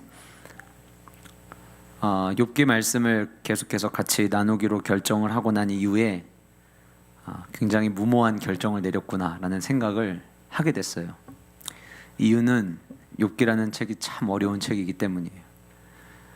가만히 생각을 해보니까 신대원 다닐 때에도 욥기 한 권을 다룬 적이 없었고 시편을 한 과목으로 들었던 적은 있지만 욥기를 한 과목으로 들은 적이 없기 때문에 요즘 혼자 개인 신학교에서 그 학문을 연구하는 학생처럼 욥기에 관련된 책들을 이것저것 찾아보고 또 연구하고 본문을 연구하면서 시간을 보내게 됩니다. 대부분 욥기 1장 말씀 전할 때도 이야기를 드렸지만 욥기에서는 1장과 2장, 42장을 대부분 설교하실 때에 교회에서 본문으로 사용을 하고 간혹 3장까지 언급을 하시는 분들도 계시지만 3장으로 설교하는 것도 그렇게 저도 들어본 적이 없었던 것 같아요. 생일 저주에 대한 이야기가 예레미야와 욥기에서에 나온다는 것 정도는 뭐 말씀을 잘 기억하시는 분들은 기억하시겠지만 욥기 3장은 성경 안에서 참 해석하는 것이 난해한, 그리고 본문의 내용을 읽으면 욥이 정말 힘들었나 보다 이 정도지 그 안에 뭔가 메시지를 찾는 게 쉽지는 않은 것 같았습니다. 더욱이 우리가 보고 있는 성경은 욥기 1장부터 42장까지 전부 다 하나의 그저 글처럼 되어 있지만 사실 욥기 3장부터는 시로 구성이 되어 있어요. 우리 성경은 시처럼 안 느껴지고 오늘 이따 본문 좀 살펴보면 이래서 시의 운율이 조금 있는 거구나라고 생각은 조금 되시겠지만 우리가 보는 성경은 시처럼 되어 있지 않고 그냥 쭉 문장으로 되어 있는데 사실 욥기 3장은 시로, 욥기 3장부터는 쭉 계속해서 시로 나옵니다. 친구들과의 대화도 역시 마찬가지고요. 사람이 사람을 대할 때에 뭔가 싸한 분위기가 느껴질 때가 있어요. 언제냐면 늘 유쾌했고 늘 즐겁고 늘 신나던 사람이 어느 날 웃음기가 하나도 없고 진지해지면 그러면 분위기가 괜히 오싹해집니다. 또 반대로 평상시에는 무표정이었던 사람이 갑자기 너무 텐션이 올라가 있으면 그것도 이 사람 무슨 일이 있나? 라는 생각을 하게 돼요. 사람이 갑자기 180도 돌변하면 도대체 왜 이럴까? 라고 생각을 하게 되는 거죠. 그런데 사람이 변하는 데에는 정신이 나가는 것을 제외하고는 분명 이유가 있습니다. 이제 욥기 3장을 우리가 살펴보게 되는데 욥기 1장과 2장에서 살펴봤던 내용과 달리 욥기 1장과 2장에서 욥은 하나님도 인정했고 하나님도 칭찬한, 정말 하나님 보시기에 동방에 이렇게 완전한 자가 없을 만큼 하나님을 향한 믿음이 어마어마했던 사람이었죠. 그래서 사탄에게 너 욥은 혹시 만나봤니? 라고 직접 이야기를 꺼내시기까지 할 만큼 하나님이 자랑하시기에 부족함이 없었어요. 사탄이 하나님에게 요구한 대로 하나님께서 욥이 가지고 있는 모든 재산을 다 가져가시고 자녀들을 다 가져가시고 나중에는 급기야 욥의 온 몸에 피부병이 나기 위해서 그 피부병으로 괴로운 시간들을 보내게 되고 유일하게 위로해 줄 수 있는 단 한 사람 아내마저도 차라리 하나님을 저주하고 죽는 게 낫지 않겠느냐고 이야기할 때에 끝까지 욥은 하나님을 원망하거나 불평하지 않아요. 말로 하나님 앞에 죄를 짓지 않기 위해서 자기의 신앙을 끝까지 붙잡는 모습을 우리는 보게 됩니다. 그런데 3장에 등장하는 욥은 갑자기 뭔가 돌변한 모습을 우리에게 보여줍니다. 이제 같이 본문을 살펴보시겠지만 3장 1절에서부터 마지막 26절까지 욥은 뭔가 그래 우리 같네, 우리랑 비슷하네, 나랑 좀 비슷하네, 어쩌면 저와 여러분들에게는 동질감이 느껴질 만한 모습들이 등장을 해요. 하나님을 향해서 원망하지 않고 하나님 앞에서 복을 주신 분도 그분이시라면 화를 주시는 분도 그분 아니겠냐라고 뭔가 매우 담담하게 이야기했던 욥의 모습, 2장까지 등장했던 욥의 모습과는 다르게 3장에서는 글로 읽을 때에는 마치 자기의 인생에 대해서 회의감도 이런 회의감이 없을 만큼 자기의 삶에 대해서 슬퍼하는 모습을 우리는 욥을 통해서 발견을 하게 됩니다. 그러면 욥은 1장과 2장에서 등장하는 이 욥의 모습과 3장에 등장하는 욥의 모습에 어떠한 차이가 있느냐? 신학자들 가운데는 욥기 1장, 2장에 나오는 욥의 인물과 3장부터 나오는 욥은 다른 인물이다 라고 얘기하는 이들도 있어요. 왜냐하면 그만큼 너무 갑자기 확 바뀌기 때문이에요. 그런데 분명한 것은 같은 인물입니다. 그러면 이 욥이 1장, 2장에서 보였던 하나님을 향해서 어떤 일이 와도 원망하지 않고 모든 것이 다 빼앗겨 갔음에도 불구하고 하나님의 주권과 하나님의 주대심을 인정했던 그 욥이 왜 3장에 와서는 이런 반응을 보이는 걸까? 3장 1절에 보시면 그 후에 욥이 입을 열어 자기의 생일을 저주하니라. 자기가 태어난 날에 대해서 저주하는 거예요. 여러분, 부모님들이, 저는 아직 아이들이 사춘기 시절을 겪지 않기 때문에 모르겠지만 만약 이 아이들이 성장을 해서 어느 날 엄마하고 아빠한테 말대꾸를 조금 하는 거에서 벗어나서 갑자기 어느 날인가 아니 이럴 거면 날 왜 난 거예요? 라고 만약에 얘기한다면 부모님들의 마음은 찢어질 거예요. 기껏 낳아서 키웠더니 한단 소리가 이럴 거면 왜 낳았냐고, 차라리 뱃속에 있을 때 죽이지 뭐 했냐고 만약에 이렇게 대든다면 굉장히 서글플 거예요. 생일, 그러면 예전에 목사님께서 작년인가 재작년에 생일을 축복하라는 말씀을 전하셨었는데, 생일하면 축복을 우리가 함께 나누고 그 자체만으로도 하늘의 복을 우리가 함께 나눠야 될 만큼 매우 축복의 날인 것은 분명하거든요. 그런데 오늘 본문 속의 욥은 1장, 2장에서의 모습과는 다르게 자기의 생일마저도 저주하고 있습니다. 1장과 2장에서 우리가 살펴본 대로 욥은 하나님께 말로 범죄하지 않았습니다. 질문이 하나 있어요. 성경에 욥이 말로 하나님께 범죄하지 않았다는 말은 있지만 욥이 슬퍼하지 않았다라는 기록은 없어요. 말로 하나님께 범죄하지 않았다는 기록은 있지만 욥이 고통을 느끼지 않았다는 기록은 없습니다. 이런 것 같아요. 나중에 마지막에 욥이 내가 이제서야 하나님을 만나는군요 라는 고백을 하거든요.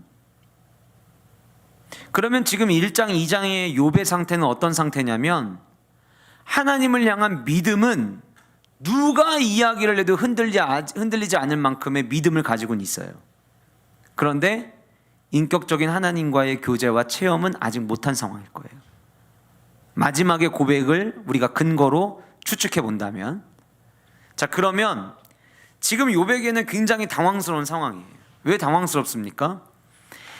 이미 신명기의 말씀을 통해서 하나님은 말씀대로 살아가는 자들에게 복을 주실 거라는 이야기를 했고, 이 이야기를 정말 굳게 붙잡고 흔들리지 않는 믿음 안에서 누가 뭐라고 이야기를 해도 모든 것이 다 하나님에 의해서 일어나는 일이기 때문에 내 삶에 일어나는 일에 대해서도 나는 하나님을 원망할 수 없다라고 하는 이 자세를 유지해 왔는데, 그런데 자기가 마주한 상황은 그렇지가 않은 거예요. 그럼 혼란스럽지 않겠어요? 내가 믿는 것이 과연 맞는 것인지, 내가 이렇게 신앙생활을 하는 것이 이게 옳은 일인지, 그런 어떤 혼돈이 아마도 욥에게 있었으리라 생각이 되어집니다. 자기가 가지고 있는 모든 재산이 다 날아가고 자기 자녀들이 한날 같은 오후에 다 죽었어요. 이것이 여러 날에 걸쳐서 일어난 것이 아니라 같은 날 오후에 다 일어난 사건이었어요. 그리고 한 날 또 다른 하루가 펼쳐지면서 그 또 다른 하루에 욥의 온 몸에 피부병이 걸리는 이야기가 등장을 했어요. 그리고 나서 3장이 시작되기 전에 왜 욥은 1장, 2장의 모습과 3장의 모습이 다를까에 대한 추측을 할 수 있는 내용이 2장 11절에서부터 13절까지 등장을 합니다. 제가 오늘 말씀의 제목을 생일 저주라는 제목에 갇힌 메시지라고 정했어요. 왜냐하면 욥기 3장을 마치 하나의 타이틀처럼 욥기 3장 그러면 욥의 생일 저주, 그래서 욥이 자기가 태어난 날을 저주한 내용, 이렇게 많이들 기억을 하고 있는데, 이 말씀을 읽고 또 읽고 묵상하는 가운데 이 말씀 속에 그 생일 저주라고 하는 제목 뒤에 성도라면, 그리스도인이라면 하나님은 어디 계십니까? 라고 묻는 마음을 가지고 살아가는 자들이라면 반드시 기억해야 될 중요한 메시지들이 이 안에 숨겨져 있음을 찾게 됐어요. 그래서 오늘 그 내용들을 같이 살펴보려고 하는데, 첫 번째로 성도는 마음을 나누는 친구가 되어줘야 된다라고 하는 거예요. 마음을 나누는 친구가 되어주자. 1장, 2장에서의 욥의 모습과 3장의 욥의 모습의 자세가 바뀌게 된 결정적인 이유는 친구의 등장입니다.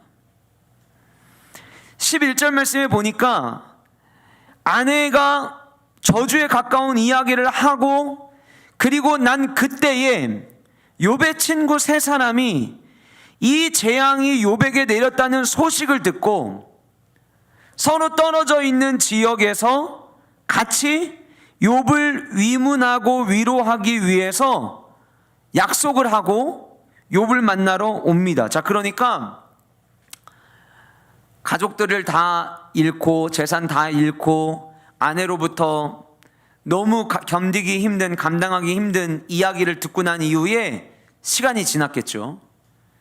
시간이 지났고 자기에게 일어난 이 일에 대해서 도대체 어떻게 이거를 내가 납득을 해야 될지 모르는 혼란 속에서 욥은 하루하루를 보내고 있었으리라 생각이 되어져요.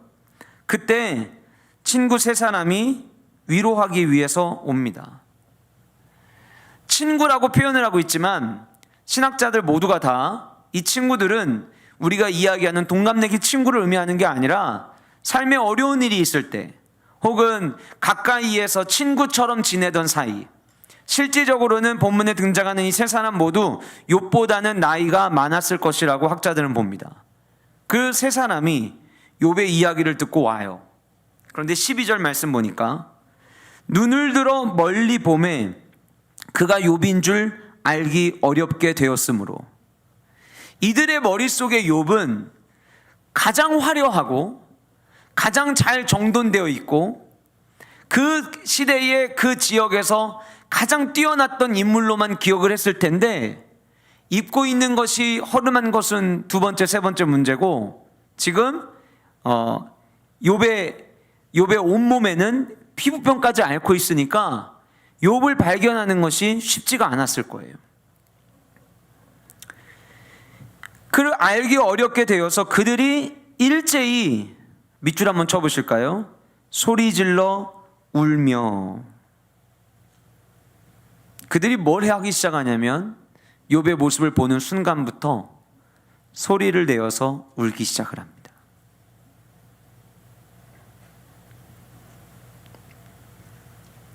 그리고 13절에 성경은 이렇게 기록하고 있어요.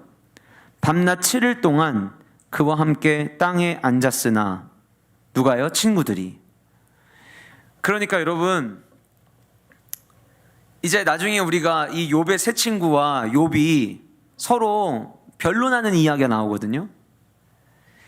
우리가 그 장면을 먼저 생각하기 때문에 이 친구들을 굉장히 나쁜 친구들로 생각을 하지만, 실제적으로 뒤에 나오는 친구들과의 변론이 무엇 때문에 시작이 됐냐면 3장에 있는 이 욥의 고백에서부터 시작이 돼요.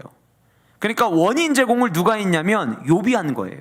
이제 앞으로 살펴보겠지만, 자, 그러면 원래 이 친구들은 가장 잘 나갔던 사람인데 이 사람이 모든 걸 잃었다는 이야기를 듣고, 그 사람 잘 나가는 사람이니까 그 사람과 관계 맺고 그 사람과 친하면 나에게 뭔가 유익이 있겠지, 그렇게 관계 맺었던 친구들이 아닌 거예요. 이 사람이 모든 걸 잃었다는 이야기를 듣고 이제 가진 것이 하나도 없고 온 몸에는 피부뼈까지 들었다는 소식까지 듣고 이 욥을 그대로 혼자 있게 둘 수가 없다는 생각을 가지고 이 세 친구가 서로 시간을 약속하고 그 자리로 나아온 거예요. 그러면 욥을 어떻게 생각하는지, 욥과의 관계가 어떤 사람인지에 대해서 우리가 짐작해 볼 수 있을 거예요. 게다가 멀리서 욥의 모습을 보는 순간부터 가슴 아파하기 시작합니다. 예를 들면 내가 정말 아끼고 사랑하는 사람이 있는데 그 가정에 어렵고 힘든 슬픈 일이 만약에 일어났다고 가정을 해볼게요. 가족이 세상을 떠났거나 이런 일들이 일어났다고 가정을 해봅시다. 그래서 조문을 가요. 장례식장에 들어가는데 멀리서 그 친구의 모습이 보여요. 근데 거기서부터 그 친구의 눈과 마주친 그 순간부터 눈물을 흘리기 시작한다고 가정을 한번 해보세요. 그리고 가서 빈소에 앉아서 어떻게 이렇게 됐는지 자초지정의 설명을 듣는 것이 아니라 그냥 손을 잡고 울어준다고 가정을 해보세요. 그러기를 이 친구들은 밤낮 7일 동안 했다고 성경은 기록하고 있어요. 아까 제가 말씀드렸죠. 욥은요, 말로 하나님께 범죄하지 않았을 뿐이지 욥이 감정을 느끼지 못하는, 감정이 고장난 사람이 아니었어요. 욥도 슬픔을 충분히 느끼고 있었어요. 이 상황이 너무 믿기지 않고 너무 고통스러웠어요. 그런데 아내가 던지는 그 한마디가 뭔가 아내를 통해서 위로를 받을 수 있는 게 아니라 오히려 하나님에 대해서 저주하라는 이 아내의 이야기에 위로가 되기는커녕 오히려 머릿속이 더 혼란스럽게 빠졌던 것이 욥이었어요. 그런데 자기의 모습이 이렇게 됐다는 소식을 들은 세 명의 친구가 멀리서부터 눈물을 흘리며 와서 도대체 어떻게 된 거냐고, 네가 뭐 잘못한 거 있는 거 아니냐고, 네가 아는 그 하나님은 하나님 말씀대로 사는 자들에게 복 주시는 하나님 아니냐고, 그럼 네가 이렇게 될 수 있냐고. 아까 제가 말씀드렸죠. 뒤에 이 내용들이 나와요. 이 논쟁이 나와요. 근데 이 논쟁은 3장에서 욥이 스스로 자기 생일을 저주한 말이 발단이 돼서 이야기가 시작이 된 거지, 이 이야기가 아니었더라면 원래 나오지 않을 이야기였어요. 그 친구들이 그 아무 질문도 하지 않고 성경의 기록대로라면 밤낮 7일 동안 그와 함께 땅에 앉았어요. 그냥 이야기를 들어준 거예요. 그냥 침묵하고 울어주고 눈물 닦아주고 울다 지쳐 잠들고 또 울다 지쳐 잠들기를 반복한 거예요. 그때 욥 안에 숨겨져 있던 슬픔이 바깥으로 표출된 게 3장이에요. 여러분, 3장 내용을 말씀 보시면서 우리가 같이 읽을 텐데 어느 한 곳도 하나님을 원망하거나 하나님을 저주하는 내용은 안 나와요. 무엇을 후회하는 거냐면 자기의 존재 자체를 후회하는 것뿐이에요. 그러니까 욥은요, 끝까지도 하나님에 대해서는 원망하지 않아요. 자, 그럼 뭘 볼 수가 있어요? 욥이 신앙이 지금 흔들리는 게 아니라 억눌러 놨던 슬픔이 밖으로 표출된 거예요. 여러분, 제가 예전에 눈물에 대한 이야기를 드렸던 적 있죠. 눈물은 가장 진실되다. 그래서 우리가 정말 기쁠 때에 눈물을 흘리고, 정말 슬플 때에 눈물을 흘리고, 정말 아플 때에 눈물을 흘려요. 눈물은 거짓말을 하지 않아요. 그런데 이 눈물은 두 가지의 효과를 가지고 오는데, 하나는 그냥 우리 육체적 반응에 의해서 눈물이 흐름으로 말미암아 이물질을 제거하고 이런 효과를 가져오기도 하지만, 내가 힘들고 지쳤을 때 내가 힘들고 지칠 때 막 울고 나면 하나님이 우리의 신체를 참 신비롭게 만드셨는데, 이 쌓여있던 슬픔이 훅 가라앉게 하는 호르몬이 몸 안에 돌기 시작을 해요. 이거는 만든 얘기가 아니라 과학적으로 증명이 된 이야기예요. 눈물이 흐르면, 눈물이 나고 나면 내 마음 가운데 힘들고 슬펐던 이 감정들이 녹아지는 효과를 가지고 와요. 그러니까 여러분 한번 보세요. 이 친구들과 함께 눈물을 흘리고 했던 이 욥의 마음 가운데 뭔가 좀 차분해지기 시작을 하면서 자기의 삶에 대한 생각들을 하기 시작을 하는 거예요. 여러분, 오늘날 교회 안에 힘든 사람들이 얼마나 많습니까? 제가 사실 원래 오늘 말씀의 제목을 아프니까 성도다라고 정했다가 바꿨어요. 왜냐하면 너무 아픈 거를 당연시 여기는 것 같아서. 그런데 우리가 생각할 때 성도는 안 아픈가요? 아니요, 아파요. 성도이기 때문에 더 고난을 받고, 성도이기 때문에 더 힘든 상황을 맞이할 때가 많아요. 지금 코로나19 시대에 어느 누구 하나 나는 괜찮아요, 나는 잘 지내고 있어요, 나는 행복해요 라고 이야기하는 사람 아마 없을 거예요. 혹 난 진짜 행복한데 그래도 말을 못할 거예요. 이렇게 힘겨운 시간들을 지나갈 때 우리 교회 성도님 중에서 어떤 누군가는 사업의 위기를 지금 현장에서 맞이하고 있고, 정말 이대로 한 달 더 가면, 두 달 더 가면 뉴스에 나오는 가정들처럼 우리 가정도 이대로 주저앉게 될 텐데 라는 두려움을 가지고 있는 성도님들도 계실 수 있어요. 혹은 뜻하지 않는 가정에 일어난 질병으로 인해서 힘들어하고 있는 분들이 계실 수도 있어요. 그런데 그럴 때 성도가 해야 되는 것은 무엇이냐면, 그들의 그 슬퍼하는 감정을 꾹꾹 누르게 하는 게 아니라 자기의 마음을 드러낼 수 있도록 옆에서 도와주는 역할을 우리가 서로가 해야 된다는 거예요. 같은 성도이기 때문에. 그러면 이제 우리가 생각할 거예요. 나는 마음을 나눌 수 있는 친구가 교회 안에 있지. 같은 교회를 다니면서 마음을 나눌 수 있는 친구가 한 명도 없다면 그 사람이 불행한 거예요. 여러분들도 한번 잘 생각해 보세요. 내가 힘든 일이 있을 때 이 힘든 이야기를 나눌 수 있는 자가 내 옆에 있는가?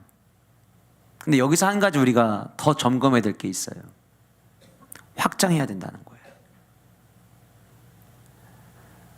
제가 드림파이 아이들 맡을 때부터 지금까지 늘 리더들이 세워지면 자주 언급하는 내용 중에 하나가 끼리끼리 하지 않도록 하자라는 이야기를 참 많이 해요. 친한 친구들끼리 서로 호흡이 잘 맞아요. 좋아요. 아무도 없는 것보다 그렇게 호흡 잘 맞는 친구들이 있는 게 좋아요. 제가 한 번은 한 또래들이 너무 자기들끼리 잘 모이길래 그 친구들을 불러다 놓고 이런 얘기를 한 적이 있어요. 이제 너희들은 너희들끼리 너무 잘 맞으니까 이제 다른 친구들을 살펴봐라. 우리가 하나님의 백성으로 삶을 살아가는 동안 힘들어하고 있고 지쳐하고 있는 사람이 내가 잘 알고 내가 익숙한 그 사람만이 아닐 거예요. 또 누군가도 나도 모르는 사이에 힘들어하고 어려운 시간들을 통과하는 자들이 있을 거예요. 그럴 때 힘내라는 따뜻한 말 한마디, 함께 손을 잡아주고 내가 당신을 위해서 기도하겠다고 이야기해주고, 힘들 때 언제든지 나한테 이야기해달라고 이야기하는 그 짧은 말 한마디들이 신앙생활을 하면서 힘든데 힘든 거 얘기하면은 믿음 없다는 소리 들을까봐 얘기도 못하겠고, 나만 힘든 거 아닌 것 같아서 이야기 꺼내는 것조차도 조마조마한 마음을 가지고 살아가고 있는 이들에게 내 마음에 있는 짐을 나누는 그 자체만으로도 우리는 힘이 될 때가 많이 있어요. 제가 저희 아내를 보면서 참 감사한 게 몇 가지가 있거든요. 이 사람을 하나님이 나의 아내로 맞이하게 하신 거에 대한 감사의 여러 가지 이유가 있는데, 그 중에 하나가 뭐냐면 속상한 일이 있거나 힘든 일이 있잖아요. 그러면 그 이야기를 저하고 나누면서 울어요. 근데 그렇게 한번 울고 나면 한 30분만 지나면 하나님이 창조하신 새 사람으로 바뀌어 있어요. 뭔가를 바라는 게 아니에요. 그냥 내가 지금 이런 것 때문에 힘들다는 것을 함께 나누고 이야기한 그 자체가 아내에게 힘이 되는 거예요. 하이파이 지체들 가운데 힘들어하는 친구들이 있어요. 때로는 어떤 일 때문에 힘들어하는지도 모를 때도 있겠지만 지나가면서 어깨 토닥이며 힘내라고 이야기하는 그 한마디가 절망 속의 길을 걷는 것처럼 느껴졌던 그러한 삶을 살아가고 있던 이들에게 목사님이 오늘 이야기하신 그 힘내라는 말 한마디가 저에게는 너무 큰 힘이 됐습니다라고 이야기하는 경우들을 전 참 많이 봤어요. 하나님께서 저와 여러분들을 같은 교회 성도로 세워주셨어요. 성도가 누굽니까? 마태복음 18장 20절에 보시면 두세 사람이 예수님의 이름으로 모여서 하나님의 나라를 이룰 수 있다고 이야기하고 있어요. 우리는 하나님의 나라를 함께 세워가야 될 너무나도 중요한 동역자들인 거예요. 그래서 누군가가 힘들어하고 있을 때 뭐 그 사람만 힘들어, 요즘 다 힘들지, 이게 아니라 내가 힘들다는 이야기를 들으면 그 힘들어하는 사람을 함께 위로해주고 함께 붙잡아주고 함께 격려해주고 위에서 기도해줄 수 있는, 서로가 서로를 사랑하며 섬겨줄 수 있는 아름다운 공동체 모습이 우리 안에 있기를 간절히 소원합니다.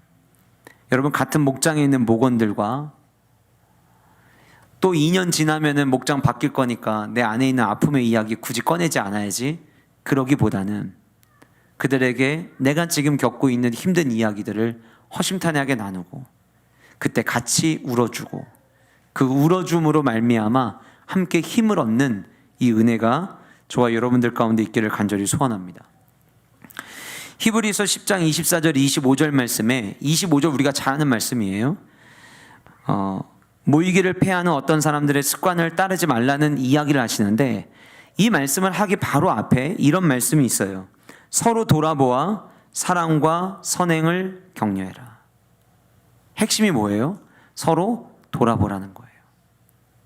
여러분, 지난 한 주간 동안 여러분들은 같은 교회 성도들 누구를 돌아보셨습니까? 저는 목자가 아닌데요. 목자가 아니어도 우리는 한 공동체 안에 하나님께서 불러주신 하나님의 백성들이요, 성도들이에요. 우리 같이 교제해야 될 사람들이에요.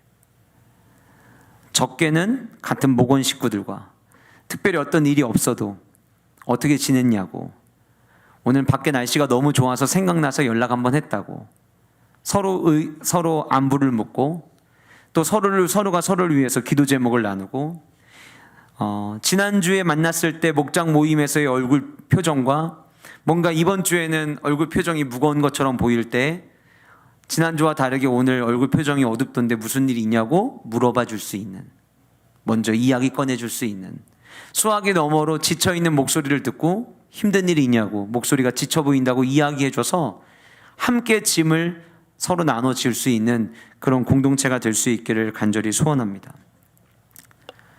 욥이 자기의 슬픔을 꺼낼 수 있었던 이유는 마음을 같이 나눠주기 위해서 머물고 있었던 친구가 있었기 때문입니다. 다니엘 아카데미 아이들도 12명이 서로 나이는 다 틀리지만 서로가 서로에게 좋은 친구가 되어줬으면 좋겠어요. 그래서 쟤는 왜 저러지? 쟤는 왜 저럴까? 쟤는 나랑 너무 달라. 그러기보다는 하나님께서 나에게 이 친구를 왜 같은 학교 안에 만나게 하셨을까를 생각하면서 서로 이해하고 사랑하고 힘들어하고 있는 친구가 있을 때 함께 가슴 아파할 수 있는 그런 아름다운 친구들이 될 수 있기를 주님의 이름으로 축복합니다. 가끔은 아이들이 식사하다가 보면, 혹은 아직 저학년들은 학교에서 있다 보면 엄마 생각나서 우는 친구들이 있어요. 그럴 때에 같이 옆에서 손잡아주고, 나도 예전에는 그랬다고 이야기해주기도 하고, 서로가 서로한테 위로해 줄 수 있는 그런 아름다운 모임이 우리 안에 있기를 원합니다. 제가 예전에도 말씀드렸지만, 제가 처음 원천침례교회 사역하러 갔을 때 중앙기독 초등학교 아이들 운동장에서 뛰어노는 모습 보고 굉장히 감동받았다는 이야기를 드린 적이 있었어요. 장애우 아이가 페널티킥을 차고 아무 문제가 없는 친구가 골키퍼가 되었는데, 이 다운 증후군 아이가 달려와서 공을 차는데 이제 순서가 다 정해져 있을 거 아니에요. 그런데 다운 증후군 아이가 찰 순서가 되니까 나머지 아이들이 이 친구 주변에 와서 격려를 해요. 너 할 수 있다고 막 다독여줘요. 근데 그러는 사이에 한 친구가 그 공을 원래 아이들이 차는 데보다 앞으로 갖다 놔요. 그 아이 눈치 안 채게. 그리고 이 아이가 공을 찰 때에 골키퍼가 공 차는 거 방향 보고 일부러 반대 방향으로 넘어져요. 그리고 모든 아이들이 함께 달려가서 그 아이를 축하해 주는 모습이 저에게는 굉장히 인상적이었어요. 어릴 때부터 힘들어하는 친구들을 도와주는 모습으로 보고 자라난다면 이 아이들 하나님께서 크게 쓰실 거라는 생각을 하게 됐어요. 교회는 힘들어하는 자가 있을 때 왜 맨날 힘들다고 해? 왜 맨날 어렵다고 해? 언제까지 응석받아줘야 돼? 이게 아니라 힘들어하고 있을 때 같이 가서 위로해주고 손잡아주고 눈물 흘려줄 수 있는 아름다운 공동체가 될 수 있기를 간절히 소원합니다. 두 번째는 하나님의 계획이 우선임을 기억해야 된다라고 하는 메시지가 이 3장 안에는 담겨져 있습니다. 2절 말씀 보실까요?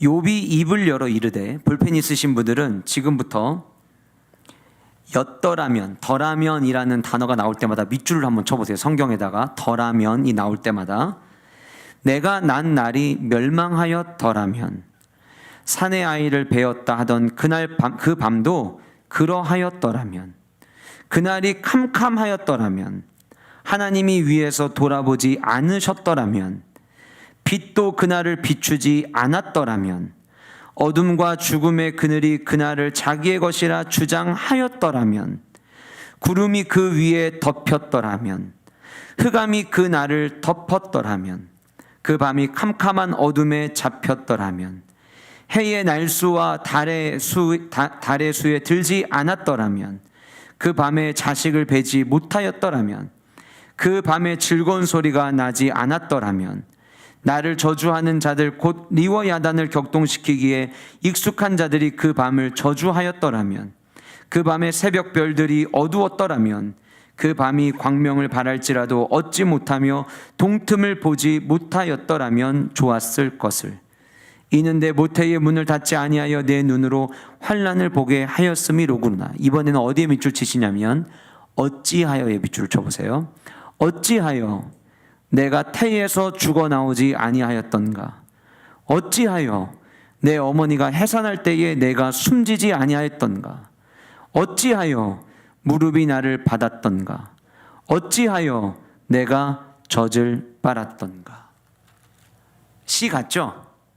보세요 여러분, 지금 우리가 밑줄 친 내용이 뭐냐면 뭐뭐 하였더라면 이라는 생각을 하는 거예요. 자, 욥이 하나님을 원망하는 게 아니에요. 어떤 생각을 하는 거냐면 자기가 지금 너무 괴로우니까, 마치 이런 것 같아요. 제가 두 번째 허리 수술 받을 때 너무 괴로우니까 차라리 기절했더라면 이렇게 생각하는 것처럼, 아예 내가 지금 의식을 잃으면 얼마나 좋을까라는 막 상상을 하는 것처럼 괴로움 가운데 있는 욥이 거슬러 오르고 올라서 어디까지 올라갔냐면, 엄마가 나를 뱄을 때에 차라리 나를 베지 않고 나 뱄다고 기뻐하는 날이 없었더라면, 차라리 그 뱃속에서 내가 태어나는 날이 없었더라면, 여러분 오늘 말씀해 보시면 8절 말씀에는 나를 저주하는 자들 곧 리워 야단을 격동시키기에 익숙한 자들이 그 밤을 저주하였더라면.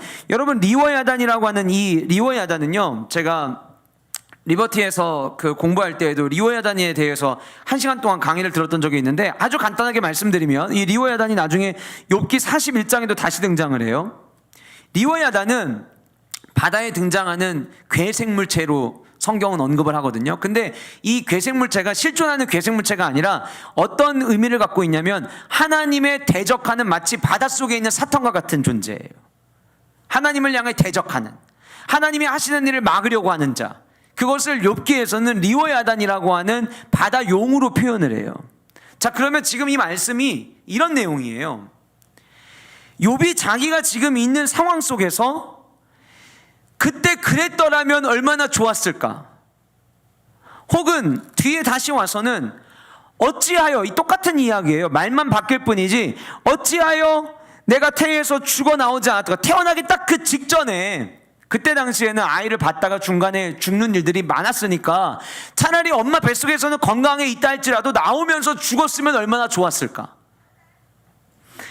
어찌하여 내 어머니 해산할 때에 내가 숨지지 아니했고, 어찌하여 이 무릎이라는 거는 엄마 아빠가 이제 아이를 태어나면은 이제 아이를 안아줄 때 무릎 위에 안아주는 것처럼 이제 상징을 이야기를 하는 거거든요. 엄마 아빠 손에 안기기 전에 내가 죽었으면 얼마나 좋았을까? 왜 그때 그렇게 안 죽었을까? 왜요? 지금 너무 괴롭거든요. 그래서 저는 이 말씀을 읽고, 이게 3장이 막 읽어도 뭐 별 내용이 나오는 게 너무 막 자기 저주만 하고 한탄만 하니까. 근데 그렇게 읽어 내려가다가 제 안에 어떤 깨달음을 하나님이 주셨냐면, 봐봐, 욥이 3절에서부터 12절까지 계속해서 그랬더라면, 어찌하면, 이렇게 계속 얘기했는데 욥이 상상한 대로 됐니? 라는 질문을 저에게 던지시는 것 같았어요. 여러분, 지금까지 여러분 오시는 동안 지금 현재 이 시간에도 뭔가 힘든 일을 겪고 계시는 분들이 계실 수 있고요, 아니면 지금 그때만큼 그렇게 막 죽을 만큼 힘들지 않는데 여러분들의 지난 날을 생각해 보셨을 때, 나 1년 전에 진짜 힘들었지, 나 5년 전에 나 생각 다시 나기 싫어, 내가 5년 전에 돌아가려면 안 돌아가지, 이런 생각하시는 때들이 여러분들 가운데, 삶 가운데 있으실 때가 분명히 있으실 거예요. 자, 그런데 그때 그랬더라면 이라고 우리가 생각한다고 해서 바뀌는 게 있나요? 욥이 지금 이 지난날 내가 차라리 그때 그렇게 안 태어나고 엄마 뱃속에서 안 태어나고 했으면 얼마나 좋았을까, 이 생각들을 펼쳐놓지만 분명한 거 한 가지 사실은 사람의 바람일 뿐이지 이 일이 욥의 뜻대로 일어나지 않는다는 거예요. 여러분, 우리가 욥기 3장을 읽으면서 저와 여러분들이 깨달아야 될, 저와 여러분들이 성도로서, 성도가 욥기 3장을 볼 때 우리가 인지해야 될 가장 중요한 것은 무엇이냐면, 내가 무엇인가 상상한다고 해서 그대로 그 일이 일어나느냐? 절대 일어나지 않는다는 거예요. 어제가 저희 부부 결혼기념일이었거든요. 영재가 질문을 하는 거예요. 아빠, 만약에 엄마가 안 태어났더라면 아빠는 누구랑 결혼했을까? 엄마가 있는 자리에서, 다 같이 가족들 있는 자리에서 이 질문을 했어요. 이 짧은 순간 어떻게 대답하느냐가 가정의 평화를 갖고 오느냐, 이런 이제 여러 가지가 결정되는데, 그 순간 하나님이 저에게 초자연적인 지혜를 주셨어요. 정말 여호와를 경외하는 자에겐 지혜를 주시는구나. 그래서 제가 뭐라고 대답했냐면, 우리나라에서 엄마보다 덜 이쁜 사람이랑 결혼했겠지, 제가 그랬어요. 여러분들은 뭐 그렇게 탐탁지 않은 대답인데 이렇게 생각할지 모르겠지만 저희 아내는 굉장히 만족했어요, 이 대답을. 근데 여러분 생각해 보세요. 영재가 그 이야기를 할 때 만약에 엄마가 없었더라면 이라고 전제를 했지만, 엄마가 없었을 일은 없어요. 우리가 생각할 뿐이지, 저와 여러분들이 생각할 뿐이지. 그때 내가 너를 안 만났더라면 가정은 할 수 있어요. 그런데 그런 일은 없어요. 왜요? 우리의 인생에 하나님의 계획이 있기 때문이라는 거예요. 욥이 아무리 가정하면서 만약에 이랬더라면이라는 이야기를, 그랬으면 얼마나 좋았을까라는 생각을 펼쳐나가지만, 그렇다고 해서 욥기 3장 3절부터 12절까지 나와 있는 이대로 이루어진 것이 하나라도 있느냐? 하나도 없어요. 이유는요, 하나님의 계획이 우선이기 때문이라는 거예요. 여러분들의 인생 내가 선택할 수 있다고 생각하죠.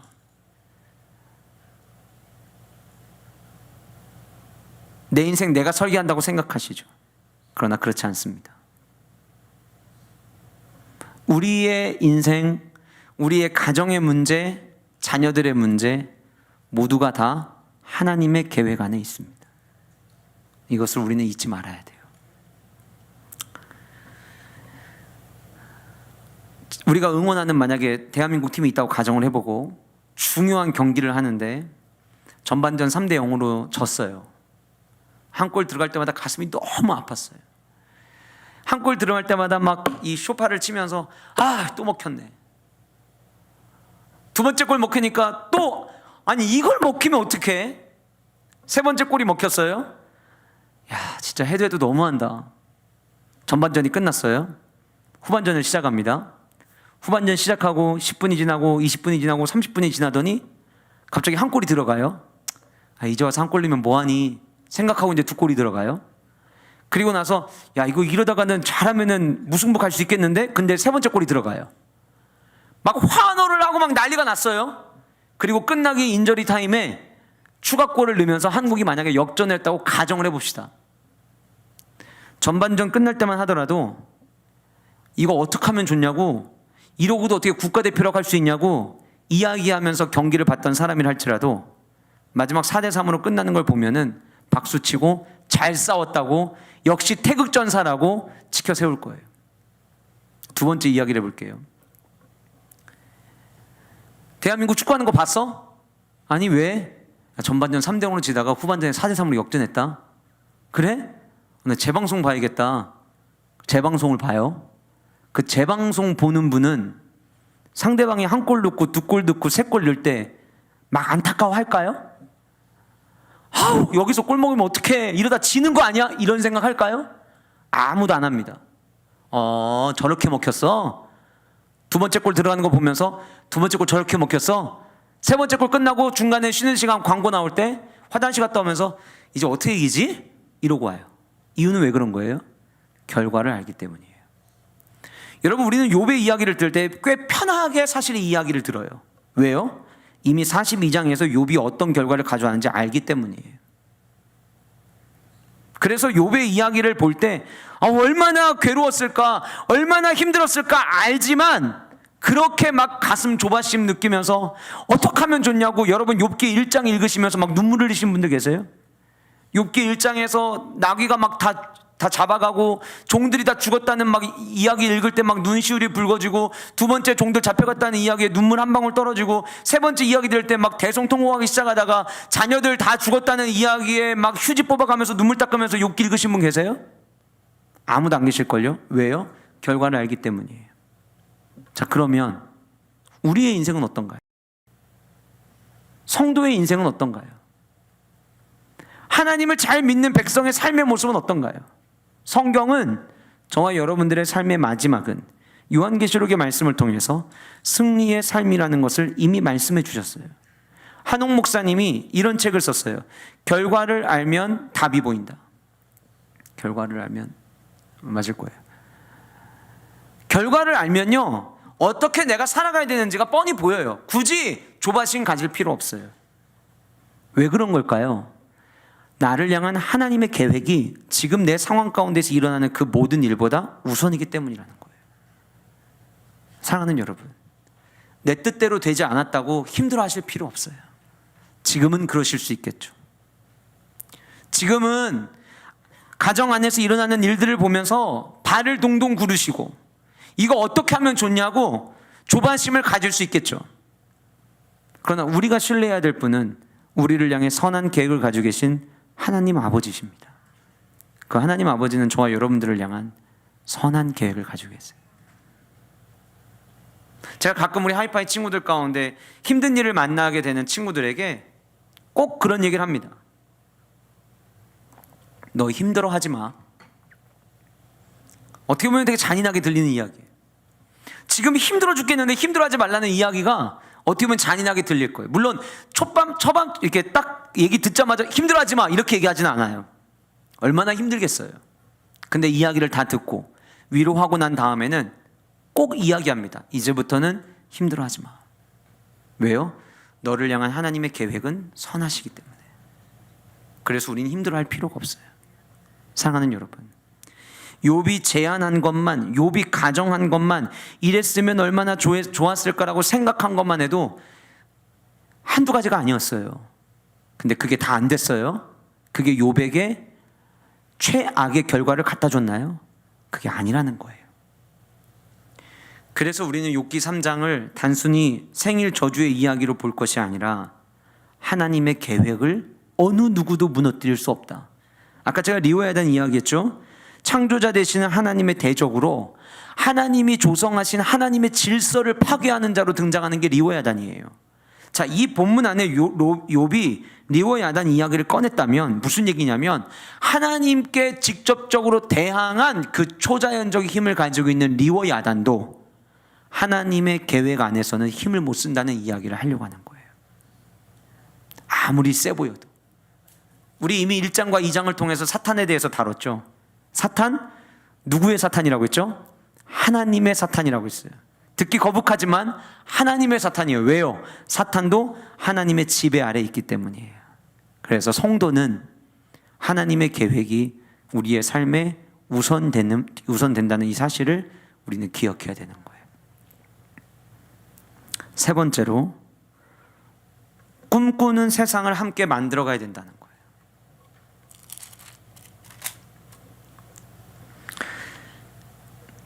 여러분, 이 욥이 막 자기 태어난 거에 대한 저주를 하다가 차라리 땅속에 묻혀서 죽어서 땅속에 묻힌 이 세상이 아닌 저 세상에 대한 꿈을 꿔요.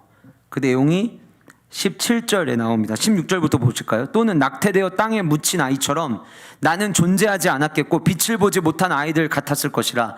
이제 앞에서 어찌하여 막 쭉 얘기를 하다가 아예 상상을 이제 어디까지 하는 거냐면 차라리 죽어서 무덤 속에 갇혀있는 땅 속에 갇혀있으면 얼마나 좋을까를 생각하면서 그 땅 속이 어떤 상황일까를 머릿속에 꿈을 꾸는 거예요. 17절부터 보세요. 거기서는 악한 자가 소유를 그치며 거기서는 피곤한 자가 쉼을 얻으며 거기서는 갇힌 자가 다 함께 평안히 있어 감독자의 호통 소리를 듣지 아니하며 거기서는 작은 자와 큰 자가 함께 있고 종이 상전에게서 놓이느니라.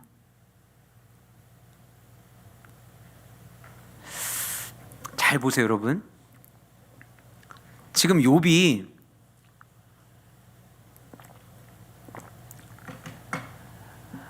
하나님이 자기가 가지고 있는 모든 걸 다 걷어가셨고 자녀들 다 잃었고 자기 온몸에 피부병이 왔죠. 그래서 자기 생일을 저주했어요.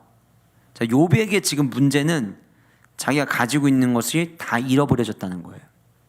제가 쭉 읽다가 무덤에 대한 이야기, 이제 13절부터 쭉 나오는데 무덤에 대한 이야기를 하면서 욥이 야, 무덤 속은 이럴 텐데 라고 생각하는 이제 자기의 생각을 펼쳐나가는데 17절, 18절, 19절만 읽잖아요.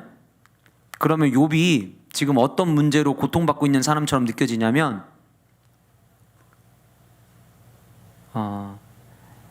일하고 있는데 자기가 한 기업에서 직장 생활하고 있는데 직장의 말단으로서 뭔가 부당한 대우를 당하고 있는 사람처럼 느껴져요.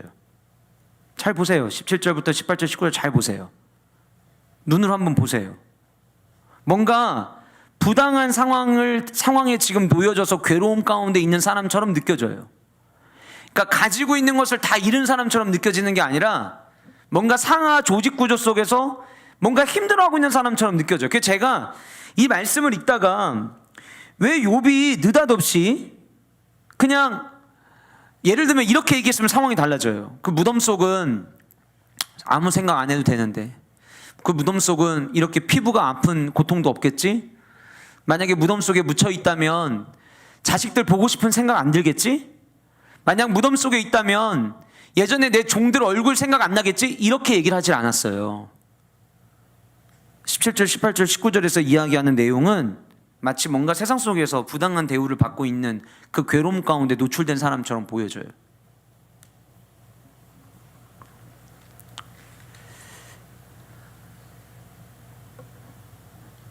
17절, 18절, 19절의 이 말씀이 김기성 목사님이라고 하는 분이 계시는데, 이 목사님이 이 본문에 대해서 굉장히 명쾌한 해답을 주셔서, 제가 그분의 생각에 다 동의하진 않습니다. 그분이 약간 자유주의 신학을 가지고 계신 경향이 없지 않아 있어서 약간 조심스러운데, 근데 이분이 이 본문에 대해서 이런 이야기를 하는 거예요.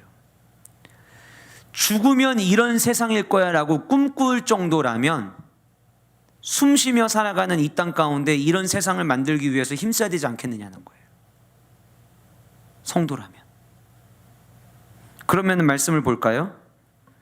우리가 지금 욥이 너무 괴로움 가운데 고통 가운데 있으면서 꿈꾸는 세상이 있어요. 그 꿈꾸는 세상이 어떤 세상이면 무덤이에요. 근데 그 무덤 속 세상은 악한 자가 소란 떨지 않는 세상이에요. 악을 저지러 놓고 오히려 당당하게 큰 소리 치지 않는 세상. 여러분, 지금 우리 요즘에 사회를 보면은요, 잘못을 해놓고도 큰 소리 치는 사람들이 참 많아요. 그 얼마 전에 전 국민의 공분을 샀던 한 어머니를 모시고 사설 구급차를 가지고 응급실에 가는데 택시기사 한 명이 껴들어가지고서는 죽으면 내가 책임질 거라고 해서 진짜로 어머님이 돌아가셨잖아요. 그리고 경찰서 조사받으러 가는데 당당해요. 기자들이 와가지고 질문하는데 카메라 막 손으로 치우면서 당당해요. 경비실에 경비하시던 아저씨 한 분 스스로 목숨 끊으신 사건, 그 사람도 경찰 조사받으러 갈 때 당당해요. 무슨 얘기입니까? 저와 여러분들이 성도로서 우리가 꿈꿔 나가야 될 세상은 정의와 공의가 회복되는 세상을 우리는 꿈꿔야 된다는 거예요. 성도들을 통해서. 적어도 성도들이 있는 기업은 정직해야 돼요. 적어도 성도들이 있는 곳에는, 제가 지난번에 소개하면서 말씀드렸죠, 선의의 거짓말 없습니다. 선의의 거짓말 없어요. 침묵을 했으면 침묵을 했지 선의의 거짓말 없어요. 왜요? 작은 것에서부터 우리는 습관이 돼야 돼요. 작은 것에서부터.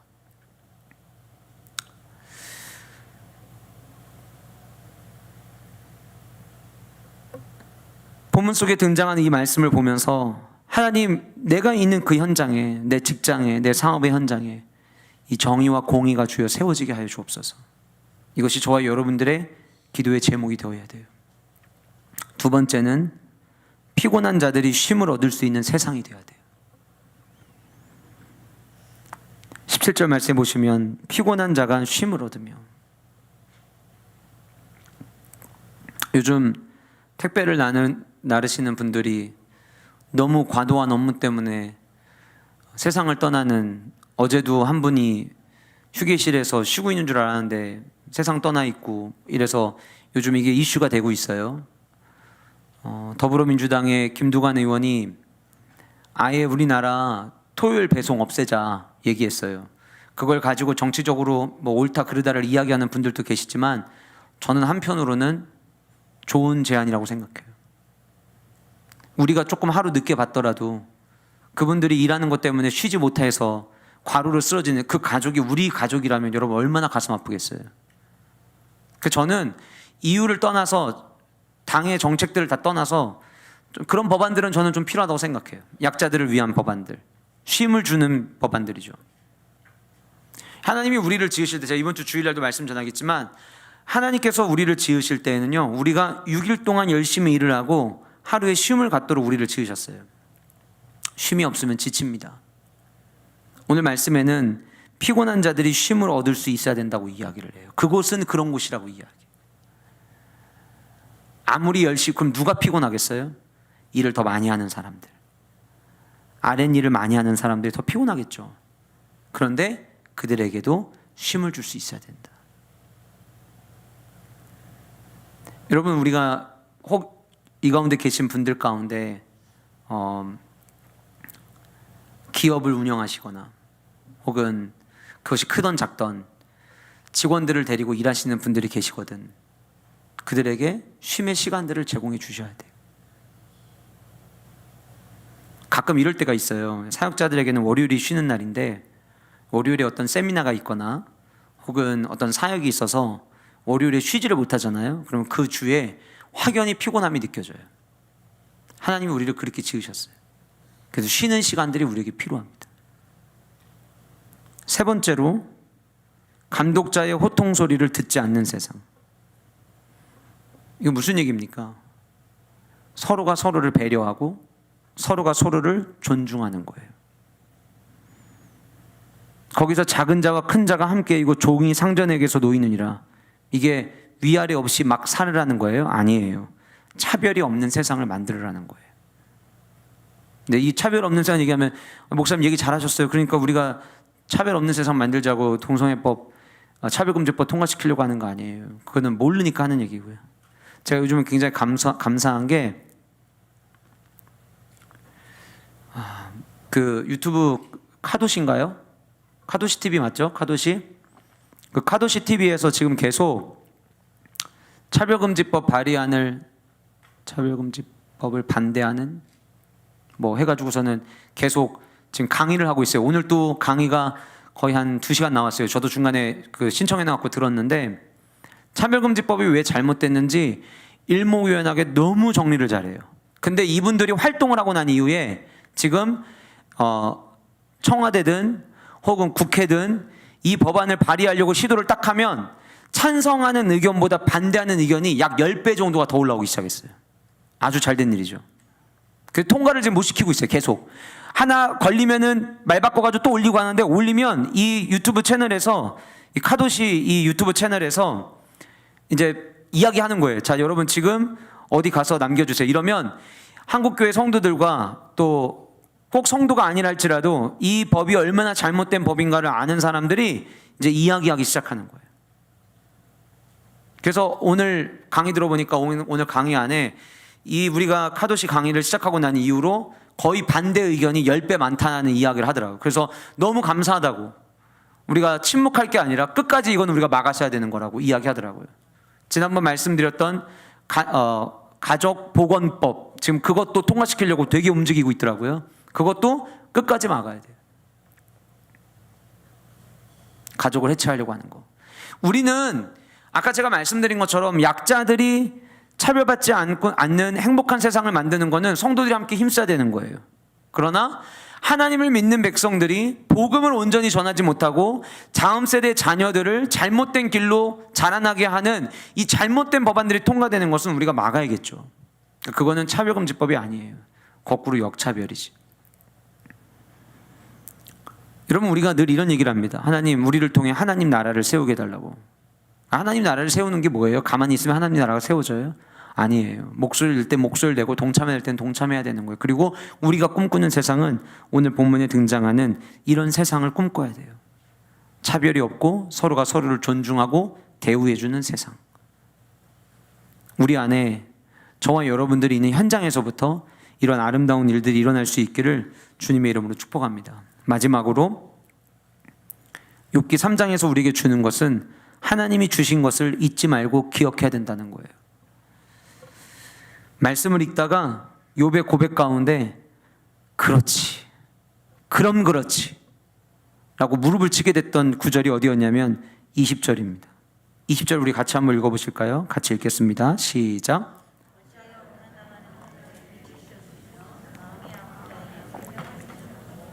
보세요 여러분, 욥이 얼마나 지금 힘들어요? 자기 존재 자체를 부인하고 싶을 만큼 얼마나 힘들어요? 그런데 욥이 갑자기 하나님에 대한 고백을 합니다. 어떻게 고백을 하나요? 고난당하는 자에게 이런 얘기예요.